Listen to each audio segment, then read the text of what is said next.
Good day. Welcome back to my channel. Today's narrative concerns a man whose wife was unfaithful to him with a colleague. He subsequently exacted retribution. The full account is as follows.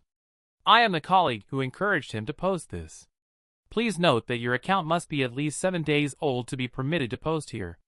Consequently, I gifted him an alt that I had created approximately a month ago. The story is approximately 12 years old.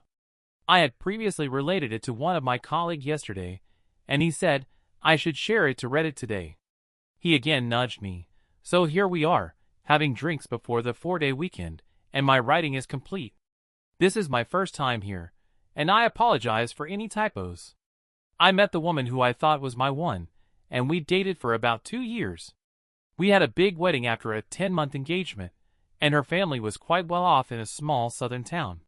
Both of us were pursuing further education, with me undertaking a master's in engineering and she completing her doctorate in anthropology over the summer. An opportunity arose for her to earn additional income as a researcher on a religious studies trip to Jamaica. I was supportive of her decision to accept the position, as it would enable her to visit Jamaica and receive remuneration for her work. I did not perceive any significant drawbacks, other than the 6-week period during which she would be away from home. At the time, I was unaware that she had been engaging in sexual relations with the professor.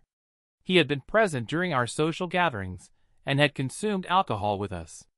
I considered him a friend who had arranged the trip for approximately 2 months. It was a romantic getaway for them to engage in sexual intercourse throughout the island. I was unaware of the situation and was content with my circumstances. I continued working extra shifts to match her income and to surprise her. I later discovered that she had been unfaithful. Students from the trip approached me to inform me of the situation. I initially did not believe them until I began my own investigation. I accessed her texts while she was asleep and found no evidence. There were a few BMS, which led me to conclude that she was lying. I listened to the message from the professor and discovered that he was attempting to justify his actions. I accessed her laptop and found numerous emails. These emails were filled with insults and ridicule directed at me. For not knowing about the incident in our bed and laughing about it, I was so hurt that I was unable to take any action. I was lost and had no idea what to do. I sat on it for a couple of weeks and acted as normally as I could. I noticed everything now, and I felt so stupid for not seeing it before. There were so many sides to the story, and one stuck out in particular. I noticed that our stash of homemade lube, which I had never tried before, was missing. I would highly recommend trying it. It was going down even though we weren't having sex. It was obvious that they were also using the fruits of my labor to get off more effectively. This really angered me, to a considerable extent. Hulk having made it finally all hit me. I was a joke to these idiots, and they were using the lube. I had made an effing in my bed. I didn't hurt anymore. I just wanted to make them hurt. While she was studying, I made a new batch of lube. I put enough bouquet in it for it to smell like normal, but I also added some poison ivy from our backyard to the mixture. After refilling the spray bottle we used for application, I waited a few days. I was working extra, so I could be out of the house more. Then, bait was taken that night after she goes to sleep. My plan goes into action. I sneak her phone away and delete my messages. At the library, I prepared a new batch of lube. I added enough bouquet to make it smell like normal, but I also added some poison ivy from our backyard to the mixture. After refilling the spray bottle we used for application, I waited a few days. When the opportunity presented itself, I baited my trap. That night, after she went to sleep, my plan went into action. I took her phone and deleted my contact information from it. While replacing his phone number in his contact, I discovered that my own number had been added. I went to bed, but could not sleep due to an overwhelming sense of unease. Dawn arrived, and she was in the shower. I received a text message at 7 a.m. stating, "Are you okay?" I replied, "Yes, I am." However, I was not. I then received another text message at 7:30 a.m. stating, "Look, I thought it had cleared up, but I guess I had a flare-up." I replied, "I'm sorry, but I've got herpes, and I guess you do too." I then heard a loud squeal. While in the shower, I attempted to conceal my mouth to prevent the emission of a verbal outburst. I proceeded to inform her that the relationship was over. The imminent commencement of a new academic semester and my developing attraction to another woman prompted this decision. I wanted her to be upset. This woman had never been told no during her formative years and had never had to cope with rejection, let alone from a balding man in his 50s with herpes. Although she was crying, I could discern the anger in her eyes. She was visibly uncomfortable, fidgeting at the table while drinking coffee and contemplating the situation. Another nudge was all that was needed. Her reply, which was a lengthy and detailed account of her anger and sadness, was as follows. "Thanks for the good times, but can you keep this a secret between us? I don't want to ruin my chances with anyone else." She was now seething with anger. She gathered her keys, and she departed the premises without even a farewell. I was aware of her destination. I booted up her laptop and reformatted it, deleting her dissertation and any notes pertaining to it. I then followed her to the campus. I parked a few lots over and rushed over to his office, where I found her screaming at him for forgiving her herpes. There were numerous people present, including professors, aides, students, and other faculty members. He was visibly embarrassed and confused. She was crying in front of her peers. I was delighted.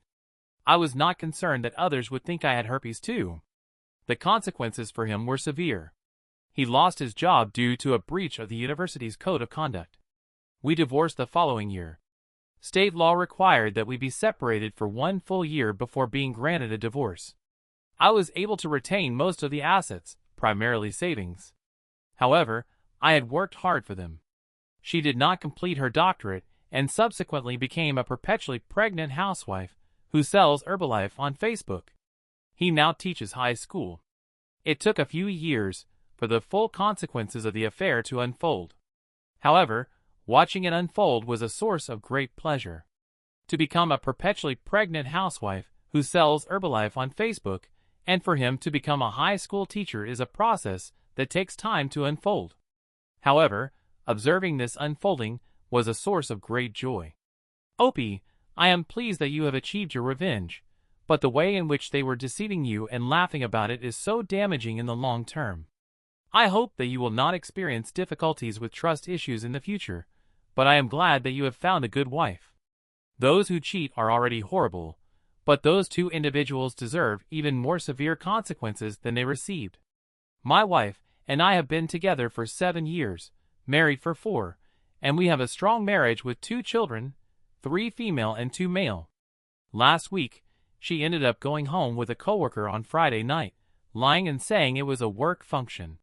She texts me around 7:30 that a work function suddenly came up and she has to go. I was somewhat upset since we had planned to watch a movie at home and she canceled without notice. However, I saw no reason to mistrust her. She said she would be back by 9:30 and I was okay with that. Then she ends up coming back at 11:30 in hysterics, crying and mumbling, and admits she slept with her coworker. There was a great deal of anger and crying on my end, and we spent the whole night discussing it. She said that I was initially displeased because we had planned to watch a movie at home, and she canceled without prior notice. However, I did not suspect any wrongdoing on her part. She had stated that she would be back by 9:30, and I was content with that timeline. However, she returned at 11:30 in a state of distress. She was crying and mumbling, and she admitted that she had engaged in sexual intercourse with her coworker. I was filled with anger and frustration, and we spent the entire night discussing the incident. She stated that her coworker was a younger man who had been flirting with her for weeks. She had been reluctant to tell me about this because she believed it would never have led to anything. She showered me with compliments and finally broke down her barriers, resulting in sexual intercourse 3 times in 2 hours. She felt that she had missed out on something by only being with one sensual partner. I did not engage in infidelity, and I was not thinking rationally at the time. The woman's coworker was a younger man who had been persistently flirting with her for weeks. She did not inform me of this, stating that it would have never led to anything anyway. She showered him with compliments and finally broke down her barriers, resulting in sexual intercourse at his place 3 times in 2 hours. She stated that she felt like she missed out on something by only being with one sensual partner, and that she felt she needed to experience more. I did not engage in infidelity, and was not thinking rationally. She stated that she became overly absorbed in the moment for several weeks, and that she never intended to engage in infidelity. She further explained that being treated as an attractive and desirable woman by a young and handsome individual clouded her judgment. I am uncertain as to what she means by this, given that we have a high frequency of sexual intercourse, at least 3 times a week, in addition to frequent date nights. I requested that she demonstrate her phone, email, and media to me immediately, but there was no evidence of him. I had assumed that she might be lying and covering her tracks, but I was able to verify this in the following days by contacting my service provider and using the text recovery program. This revealed that there had been no contact outside of work. My wife has stated that it was a one-time mistake and that it will never happen again. She has decided to quit her job and has already handed in her notice. She has also outed the coworker due to the no fraternization policy and is searching for another job. She has also promised she has granted me complete and open access to all her media at any time, and is pleading with me not to leave her. She has apologized profusely, and shed more tears than can be counted. I had initially intended to avoid contact with her for a period of time, but my children require my attention, so I requested that she allow me some space in the house while I consider my options. My wife has expressed a desire to engage in couples counseling and therapy, and has indicated that she would be willing to pay for it herself, in order to avoid placing an additional burden on me. He attributes responsibility for the infidelity, and reassures me that I was not a contributing factor. I had not previously considered forgiving an act of infidelity. My inclination would have been to sever contact immediately. I am currently evaluating the potential benefits and drawbacks of this situation. She has confessed fully and honestly, answering all of my questions. She is resigning from her position and completely disengaging from this individual.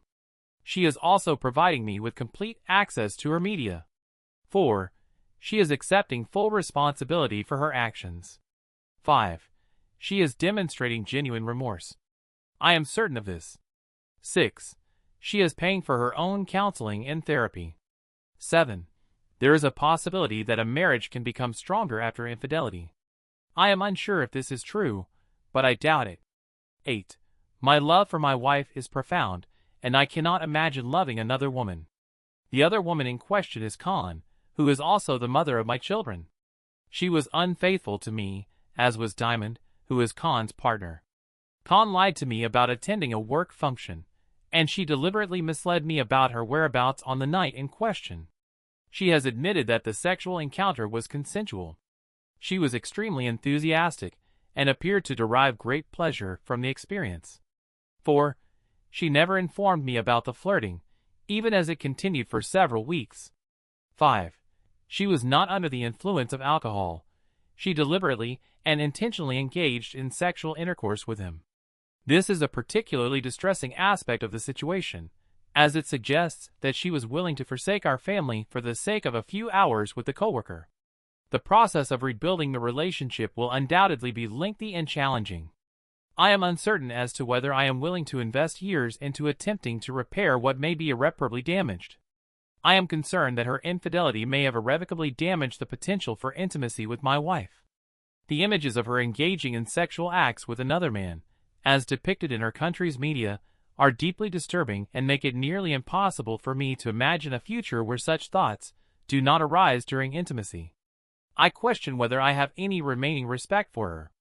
Our marriage and children apparently meant so little to her that she chose the guy's company over them. All it took to get her to abandon her notions of fidelity and loyalty were a few weeks of flirting and compliments. I had assumed that my wife had a modicum of self-control and dignity, but it appears that I was mistaken about this. What should I do? Should I encourage my children to work through this, or should I simply? The latter option would entail attempting to move on and show effort. However, I am aware that I may be prone to vengeful and vindictive behavior, as evidenced by my tendency to emulate the character of A. Milne's character, Mr. Frederick, in the novel Chitty Chitty Bang Bang.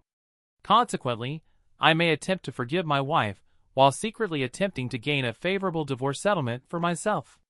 While this may be a mere fantasy, I will endeavor to do my utmost to ensure that I am not unduly disadvantaged in the proceedings. If there are any advantages or disadvantages that I have overlooked, I would be grateful if you could enlighten me. It is unlikely that Opie would have cheated on her husband without some degree of preparation. It is likely that she had been flirting with the man for several weeks, had arranged to go back to his place, had thought up a lie to tell her husband, had sent him a text message with a lie, had gone to his place, had made love with him again and again, and had been able to stop at any one of a dozen points along the way. It is important to remember that she chose to have sex with this other man rather than her husband. This choice was made despite the fact that it meant that she was choosing someone other than her husband over her entire family. It is not only the spouse who is affected by infidelity. Children are also victims. This is the most unforgivable aspect of the situation. The individual in question actively planned to destroy their marriage, and did not consider the impact this would have on their children. It is not advisable to stay with an individual for the sake of their children, as this rarely works out. It is not the responsibility of the children to forgive or give the individual a second chance. This is where the majority of people tend to lose sight of the bigger picture. The individual who is engaged in infidelity is often quick to acknowledge their actions and to follow the steps that a remorseful person would typically take. However, it is important to note that while one may choose to terminate the relationship, this does not preclude the possibility of attempting to salvage the marriage. In such instances, it is permissible to cease the reconciliation process at any point. The process of reconciliation can be approached in a step-by-step manner.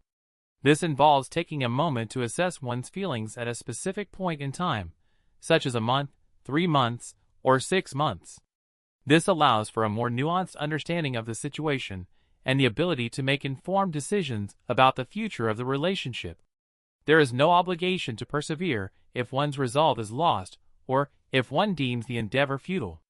This is my humble opinion, based on my observations of the prevailing attitudes among this community. I believe that the majority of individuals would advise the dissolution of the relationship.